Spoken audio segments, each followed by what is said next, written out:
running through, where are your eyes? So I think that's something that really throughout the whole year, but when you look at using the analogy of preseason football, in the NFL, and then you look at the first 3 or 4 games of each year, the stuff that stands out is the tackling and the takeaways, right? The tackling and the lack of ball security because, quarterbacks haven't been hit, really ball carriers haven't been hit. So the team that's tackling better from a standpoint of the individual tackles plus population to the ball, I think is a huge thing. And then in relation to your coverage piece, I've always believed, and we believe, that we're going to play as aggressive as the officials allow us to play. Honestly, I learned that a couple years ago from Dave Merritt, not from him personally, but Dawson's son Dave is the DB coach for the Chiefs, and I watched how they played our receivers in Buffalo, and they played them very aggressively, and obviously in the playoffs, they let you play. So that was about 5 or 6 years ago. And since then, I've always believed in playing them aggressively, but I think you got to play to the standard of what the officiating is allowing. And our guys have been very aggressive down the field. The thing we just have to be sure of is that, you're not being aggressive down the field when the ball's in the air. I think that's something you can work on, that we will continue to work on. But, when you're an attack-oriented defense, everything you're doing is with that mindset and mentality. And when things come up like that with regards to penalties, you just try to adjust your technique, but don't change your level of aggressiveness because we're not backing off. That mentality to play as aggressively as the officials allow you to play, do you have to deal with college defensive players differently than you do NFL defensive players in adjusting on the fly once you get a sense for how the game is going to go? Only in the fact that I think the guys at the next level are just a little bit more experienced and they're older. But at the end of the day, we're not teaching them to grab and hold. We're just teaching them to contest and challenge. I think there's two different things. And what a tendency is that if an official calls a flag on you, that you all of a sudden want to be shadowing next to him instead of contesting and getting into him. So the refinement in the technique is to do it more so like we're coached and don't panic as you get down the field. But I think that's an important area because, again,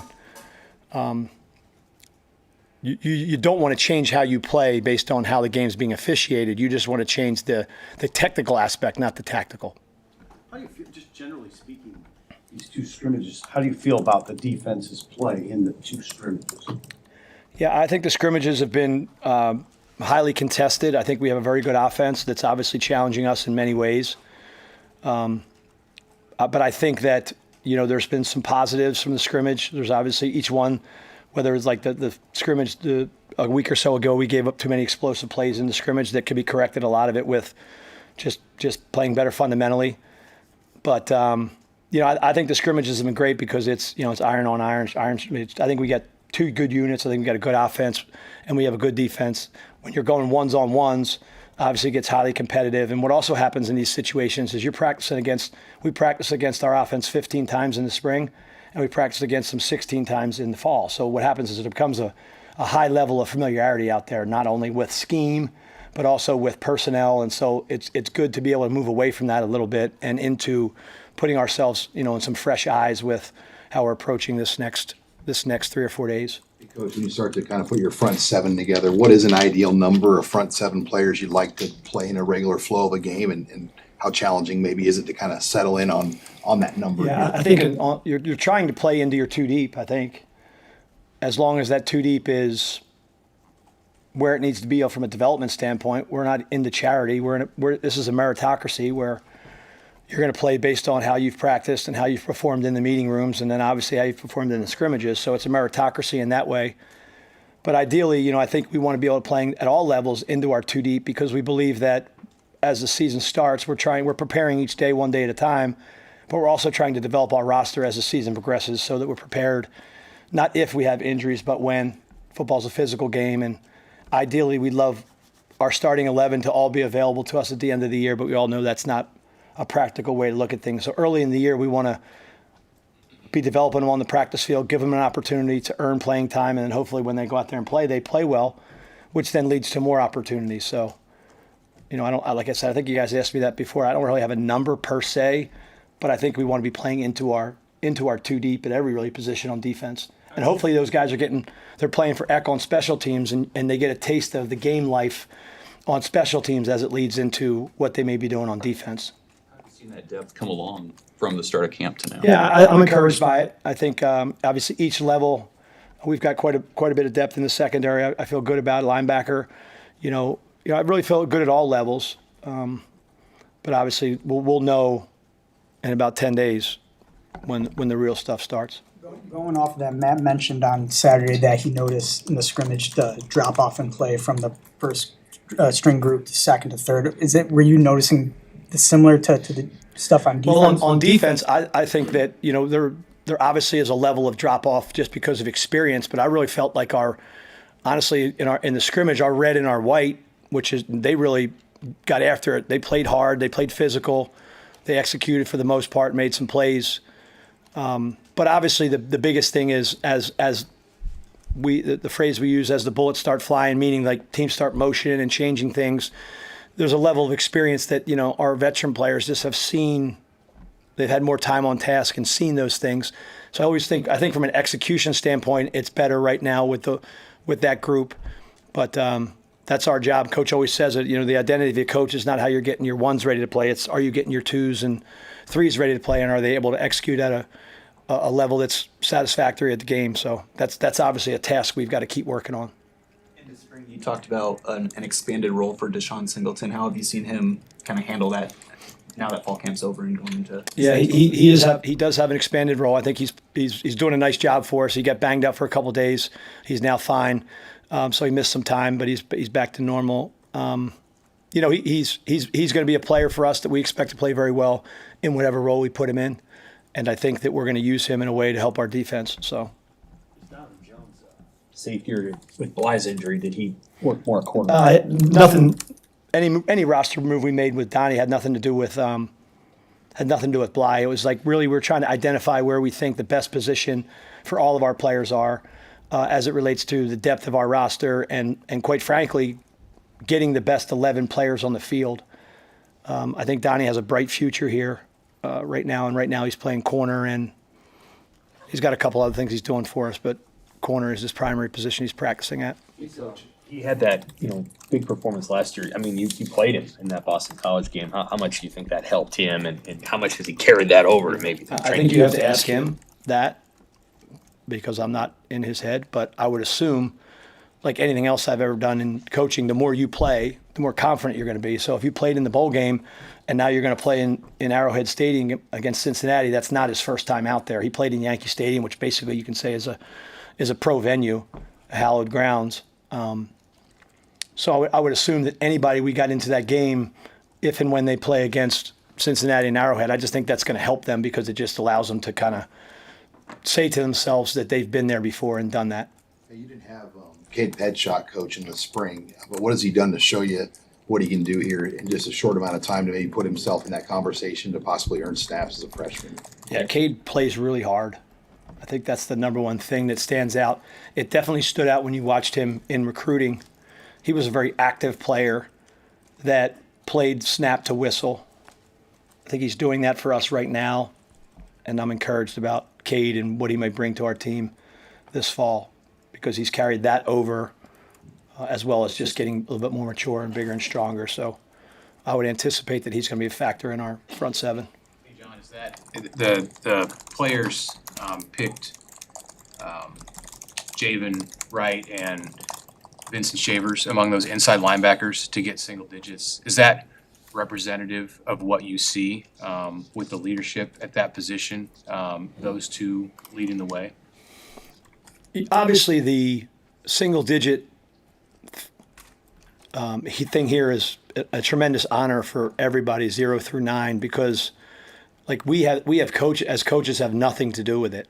It's 100% based on the opinion and the respect that your fellow players have for you, which ultimately in football, we're trying to get these guys to play as hard as they can, as physical as they can, and execute at a high level and do it for each other. That ultimately is the kind of the bonding formula, the fact that you're doing it for your teammates. You're not out there playing for yourself. So if you then get voted as one of the 10 players to wear a single digit, I think that's just a testament of what the players think of them.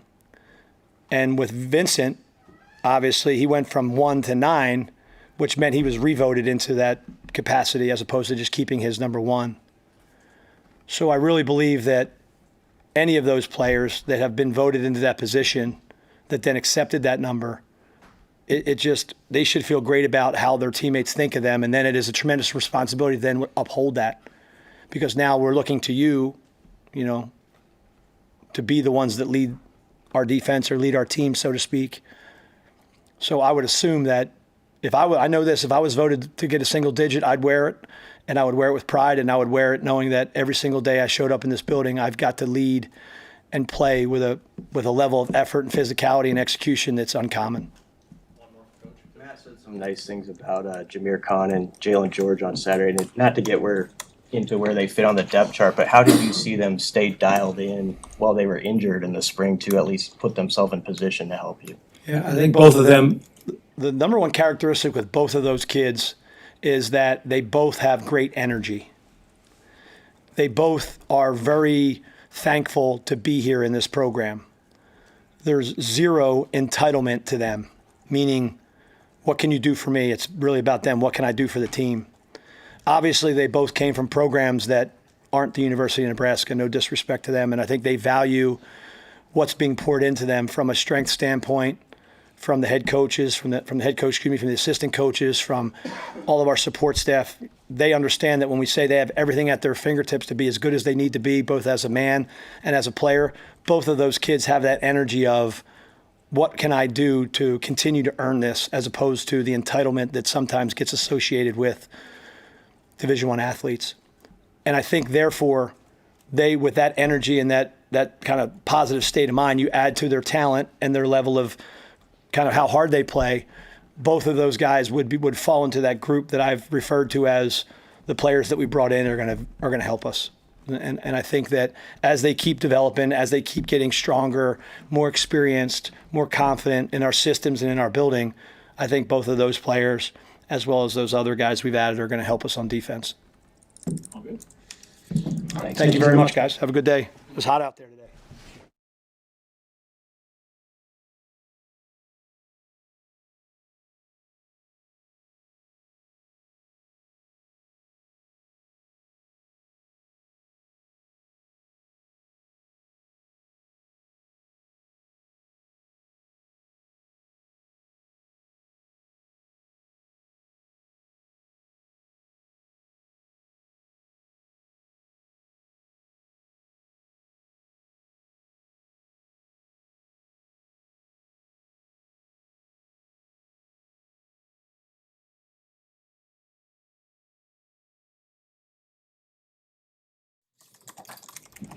Just from having scrimmaged on Saturday, just what did you make of your unit and how they were maybe able to generate pass rush or affect the passer?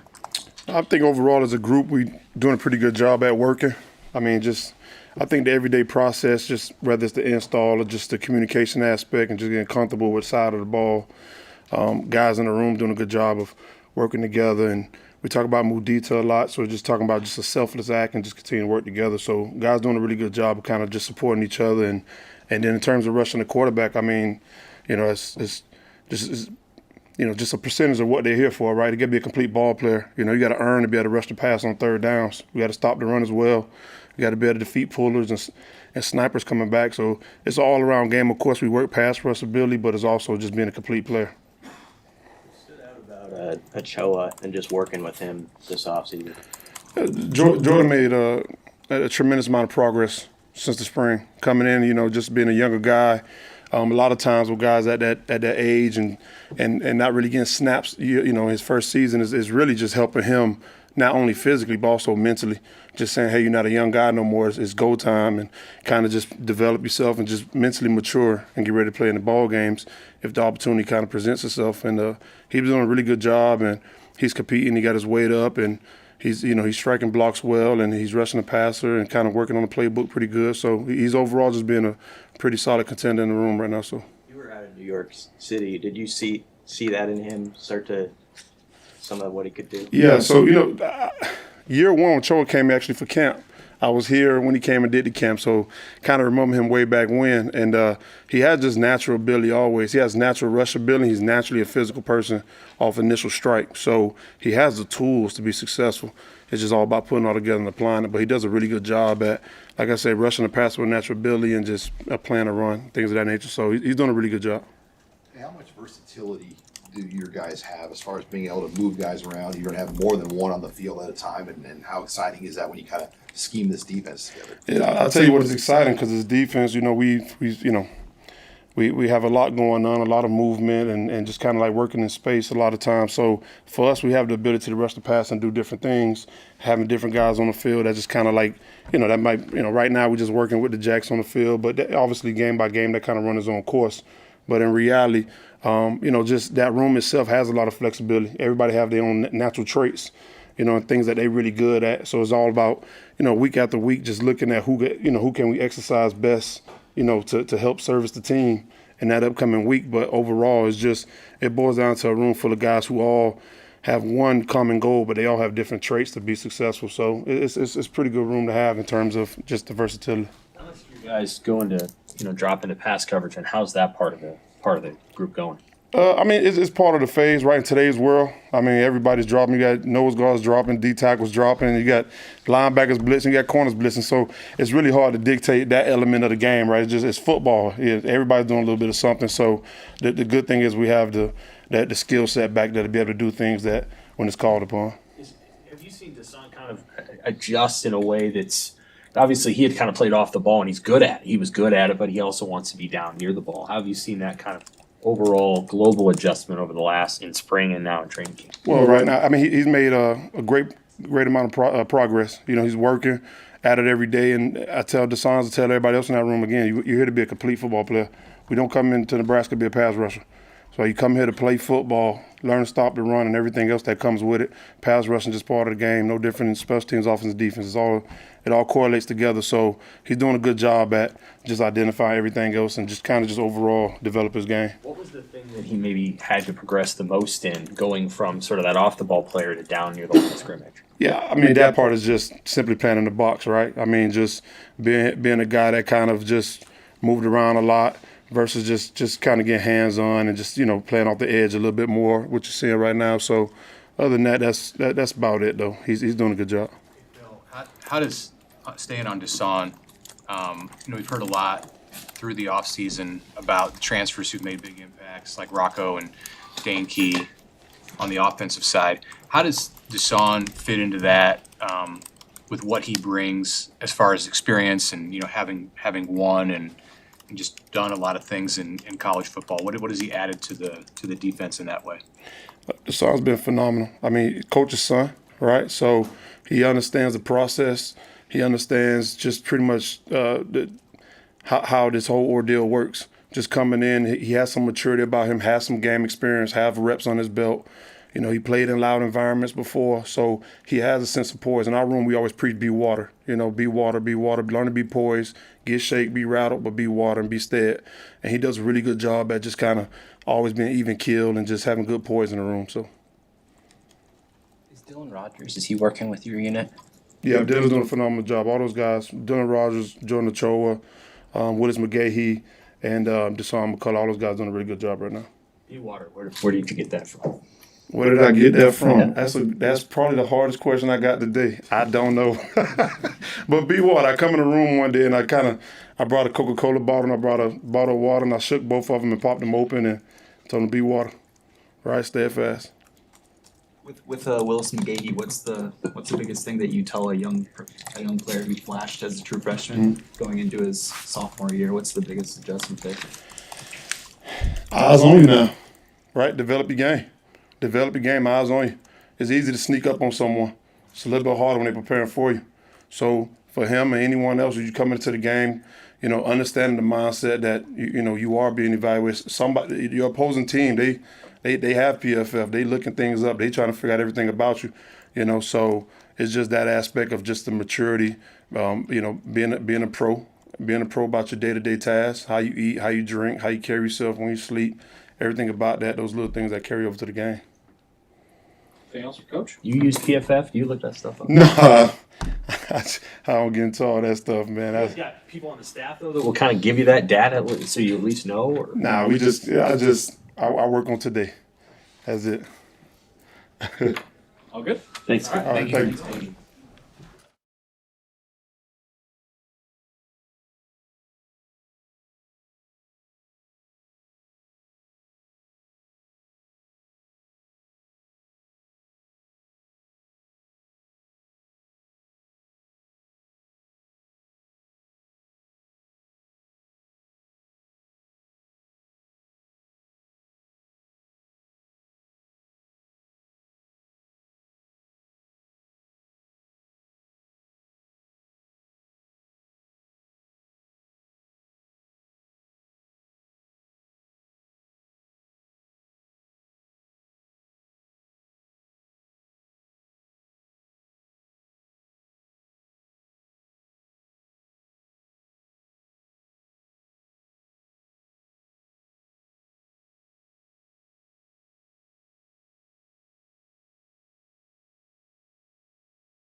Since I came in, my first press conference, my family finally moved in.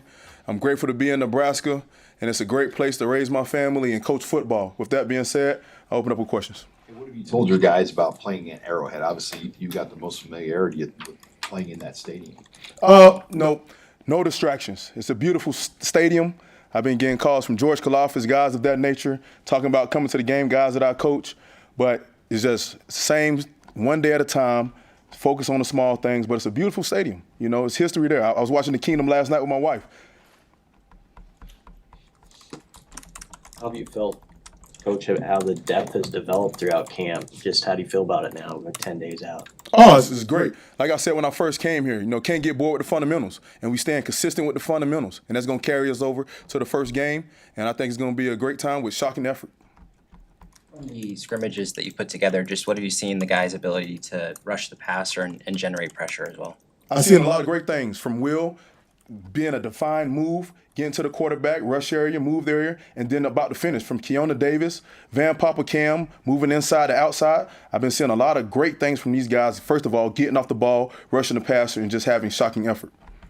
Some of the guys have spoken about that, you're working with them about having a move that is your specialty. Have you seen them really embrace that idea? Yes, I really believe a guy has one move. You got a go-to move, a counter, and a power. But we're really focusing on one move. What's your move? Have a plan, get to the quarterback. But the main thing is about finishing. What's the best kind of move for a guy to have? Club rip. Learn from Joe Cullen. Coach Rule will tell you that. It's all about club rip. We're from the same tree, and I'm real big. Starting with one move, club rip, getting to the quarterback. Yeah, who's the best on the team at that? Best on the team? Everybody's developing, starting from Cade, he's a freshman, so that's his first move I'm learning, club rip. And then they go to Will. Everybody has a different move, but they're getting very, very good at their move. You don't need 1,000 moves. Von Miller had a clip recently on Instagram. You don't need 1,000 moves. You don't need that. Moves are overrated. It's about the finish. You mentioned Cade. For a guy that you didn't have in the spring, did it surprise you how far along he came and where's he at? I know Coach Butler said you guys are counting on him to play this year. Yes, Cade is doing a good job, starting from the ground up, from a defensive lineman, from a stance, because you can have a loaf in the stance. But he's doing a great job by first learning how to stop the run, using his hands, extension, and getting to the quarterback, which is his go-to move, trying to get to a go-to move. Hey, Terry, you can't walk around this place after the past year or so without bumping into somebody who's got a connection to Kansas City. What have you seen that those guys on the coaching staff, guys who have come from high school, guys who have come from other universities have brought that is like symbolic and representative of the football culture in Kansas City? You got to repeat that. That was a long question. Can you repeat that one more time for me? Yeah. What do you think about the style of football and the way people approach football in Kansas City that has now seeped its way into this program? Well, I think it started about with just fundamentals, guys. Like, football is football, and I said it in my first press conference. Kansas City has great football, but being in Nebraska, they love football, which I love, and I think it's a special place. I hope I answered your question. What have you seen from Jalen George? He was in that green jersey and just how he stayed ready or got ready now that he is fully healthy. Jalen is an energy giver. When he was injured, he gave energy to the room, motivated guys, and now that he worked his butt off with Drew and coming into on the field, he's doing a good job.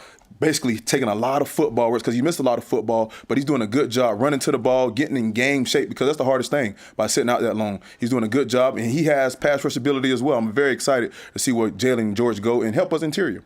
You mentioned Will. Obviously, he came here with a lot of attention, and he was a really good high school player. How have you seen him develop, maybe handle some of those expectations and work through them? Will does a good job by canceling out the no distractions part, right? We talk about no distraction, being a great teammate, right? Those things that you keep saying over and over, Will has embraced and trying to get better at each and every day, and you see us carrying over to the field, which is going to help us this year. What is his ceiling as a player? When you look at, you've coached a lot of good ones, when you look at Williams and Neri, if he buys in, where can you guys get him? One, he's buying in, and then two, he has a high ceiling. I'm always going to speak positive, no matter what through the challenges. He has a high ceiling, and he's going. Me as a coach, as a coaching staff, I have to get him and get everything out of him to get to that ceiling. Hey, Coach. Riley played a lot freshman year, redshirted last year, earned a single digit this year. What are your thoughts on him through the preseason camp? Riley has been one of the leaders that's coming in the room with Cam and Judy.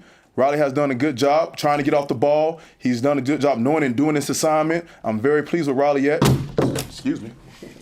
I'm very pleased with Riley yet, and I think he's doing a very, very good job. Judy graduated on Saturday. What's it mean to watch a guy and have a journey like that, and his little kids at practices and stuff like that? Well, Coda and my son Carter are almost the same age, so we had them over the house and they became friends. But getting a degree, like, that's what I love about college. Like, my brother was murdered at 17 years old before I was born, 30 feet from my house. So I always told my mom I wanted to get a degree. That paper nobody can take from you. I don't care. Football is going to last a couple years, but that degree is so special. And I talk about it in my room, right? Being a student athlete, student first. Get your degree. Get that degree, and then you can chase football as much as you can. But getting that degree was so special, and seeing a Judy, I actually got the picture printed, hung it in my office, because that's what it's about. And I think a lot of times guys forget that's what it's about. Yes, we want to win. Production-based business, I understand that. But getting a degree and showing other people where he's from, man, that's just a special moment. And I'm so proud of him. I guess just besides the football, what's special about opening the season back in Kansas City with you? Well, I was texting Coach Reed the other day. I was texting George Kalafis, Joe Cullen, Steve Spagnuolo. I was talking about, because I saw him on the Kingdom last night. He had number 17 jersey on, playing quarterback. People don't know they played quarterback, and we always joke about that. But what's special about it, from Emmett Thomas, being in that building, all those people that gave me my opportunity. Coach Root giving me my opportunity, and going back my first ever college game, running my own room. I think it's all about opportunity. That's why the guys in the room, right? Next man up, opportunity, right? And I think that's what's so special. My wife, who was there for 8 years, so letting everybody see the guys that, coming to play in Arrowhead. Somebody, I asked the question there in the room, how many guys actually played on the NFL field, And a couple of them played in high school, but none of them played in college. So it's a special moment. And I think it's very, very special for me going back, because I worked all those years, 8 years, sleeping in the office sometimes, being there. Long nights, taking some losses, AFC losses there, D Ford lined up offside, love you D Ford, but just things that I've been through, in that stadium, Some of those guys indicate that they're going to be there on next Thursday? Yes. Yeah, the guys in my room, I know, that was in George Kalafis, Chris Jones, those guys said they said they'll be there. You never know. They basically finishing out camp as well, but they said they'll be there, and I'm happy they'll be there to support me for my first one. Some of the players have been in here and commented how your passion and fire for the game rubs off on them. Are there any of your players who have that kind of energy who maybe rub off on you that you're excited to see at practice? Oh man, iron sharpens iron. You right? You got Cam. Cam is if he see me down, he picks me up. And that's what it's all about, you know? I was talking about energy vampires in the room, and Coach Rude does a phenomenal job bringing people in. He brought John Gordon in. 5 years ago, Coach Reed bought the whole staff the Energy Bus book. And I'm talking about energy vampire, and he shows up. So these guys in the room from Cam, from Pop, even if I walk down a slab bit into energy down, Coach, what's wrong? You all right? And that's what it's all about, because we all in this together. It's about us. Us, us, us. And I'm not talking about the D-line room, I'm talking about everybody. You may not have time, but if there's a restaurant you want to get back to if you're in Kansas City, any recommendation you have for us? Oh, you trying to get me in trouble. But I'm going to say it. I'm a Gates man. No sauce, all barbecue. And I hope y'all try some Gates if y'all come now. I appreciate y'all time. Thank y'all so much.